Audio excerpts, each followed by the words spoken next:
Assalamualaikum warahmatullahi wabarakatuh. Sahabat Islami, Ainul Mardiyah, bidadari tercantik tiada banding. Ketika perang Badar terjadi di pagi hari bulan Ramadan, Nabi memberikan targhib, semangat untuk berjihad kepada pasukan Islam yang ikut berperang saat itu. Beliau pun bersabda, "Sesungguhnya orang yang mati syahid karena Allah, maka Allah akan menganugerahkannya Ainul Mardiyah, bidadari paling cantik di surga." Rasa penasaran pun menghantui hati seorang sahabat yang masih muda. Namun ia merasa malu kepada Rasulullah dan para sahabat lainnya, sehingga ia mengurungkan niatnya untuk bertanya lebih jauh mengenai Ainul Mardiyah kepada Rasulullah. Menjelang waktu duhur, Rasulullah memerintahkan untuk beristirahat. Para sahabat pun beristirahat seperti kebiasaan Rasulullah.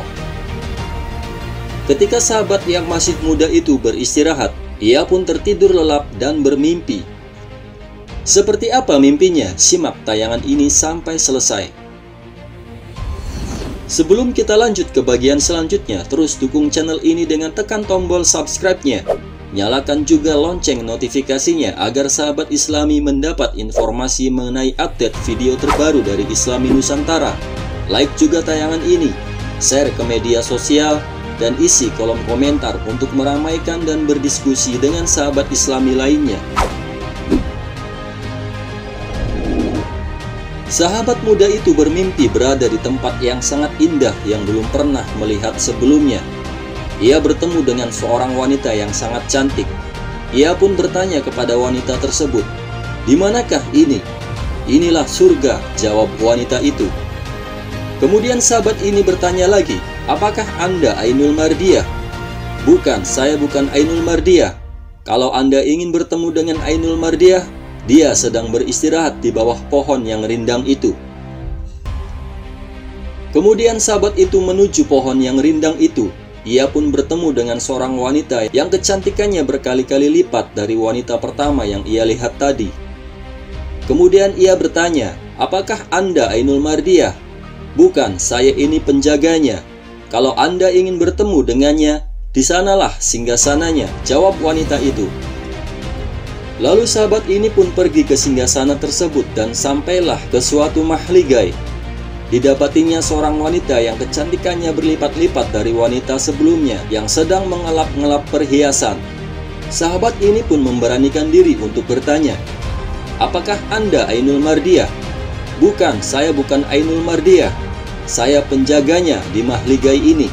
Jika Anda ingin menemuinya, temuilah ia di mahligai itu." Pemuda itu pun beranjak dan sampailah ke mahligai yang ditunjukkan. Didapatinya seorang wanita yang kecantikannya berlipat-lipat dari wanita sebelumnya dan sangat pemalu. Pemuda itu pun bertanya, "Apakah Anda Ainul Mardiyah?" "Ya, benar, saya Ainul Mardiyah." Pemuda itu pun mendekat, tetapi Ainul Mardiyah menghindar dan berkata, "Anda bukan seorang yang mati syahid." Seketika itu juga pemuda itu terbangun dari mimpinya. Dia pun menceritakan ceritanya ini kepada seorang sahabat kepercayaannya. Ia memohon untuk merahasiakannya sampai ia mati syahid. Semangat berjihad pun menggelora dalam dirinya. Sahabat ini pun dengan semangatnya berjihad untuk dapat bertemu dengan Ainul Mardiyah. Puluhan anak panah pun menancap dalam tubuhnya dan membuat ia mati syahid. Dalam perang Badar, umat muslim berjumlah 313 orang pasukan, 14 orang mati syahid termasuk pemuda itu, dan umat muslim mendapatkan kemenangan dalam peperangan ini. Ketika saat berbuka puasa tiba, sahabat kepercayaan ini menceritakan mimpi sahabat yang mati syahid ini kepada Nabi. Nabi pun membenarkan mimpi sahabat muda ini, dan Nabi bersabda, "Sekarang ia bahagia bersama Ainul Mardiyah." Dalam kitab Al-Mu'jamul Kabir, At-Tabrani meriwayatkan secara sahih bahwa Rasulullah SAW bersabda, Sesungguhnya istri-istri penduduk surga akan bernyanyi untuk suami-suami mereka dengan suara yang sangat merdu yang tidak pernah didengar oleh siapapun. Sesungguhnya di antara bait-bait syair yang mereka nyanyikan adalah, kami adalah wanita-wanita yang cantik jelita, kami adalah istri-istri kaum yang mulia yang melihat dengan bola mata yang indah, kami adalah wanita-wanita yang kekal abadi yang tak akan mati, kami adalah wanita-wanita yang senantiasa aman dan tidak merasa takut. Kami adalah wanita yang menetap dan tidak akan berpindah tempat. Dalam Al-Quran, bidadari digambarkan seperti permata yakut dan marjan. Para bidadari surga sungguh baik hati dan rupawan. Para bidadari surga yang cantik jelita ini tidak pernah keluar dari rumah. Ia dipingit dan mereka tidak pernah tersentuh oleh manusia dan jin sebelum mereka tahu penghuni-penghuni surga yang menjadi suami mereka. Bidadari-bidadari itu cantik berseri seperti permata delima dan marjan. Al-Quran Surat Ar-Rahman ayat 58.